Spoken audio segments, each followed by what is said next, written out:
The slave trade. Vagina. Africa been trading slaves for centuries, but this is one of the first and biggest trade, the Atlantic slave trade.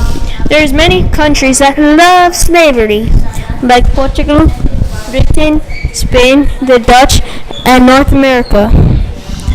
The only real people who disagreed were people in Africa and some people in South America. Europeans used brutal force against the Africans. They could capture slaves faster. Some legacies that were left from the colonial period in Africa was that South Africa was colonized by British rule. All around Africa, they were colonized by other countries from Europe. So languages and cultures are still there today. Europeans' new empire was lacking a great force.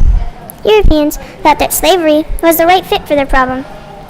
The trade was maintained by the merchants of Africa who sent slaves to Europe. Europe, which would send large military groups to pick up numbers of slaves.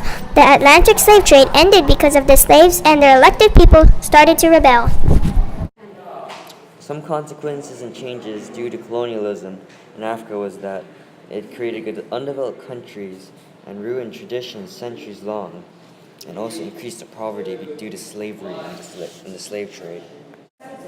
The transition from colonialism to independence in Africa was that more nations were forming all around Africa, and colonialism was declining as there was more revolutions and more independence won by the people.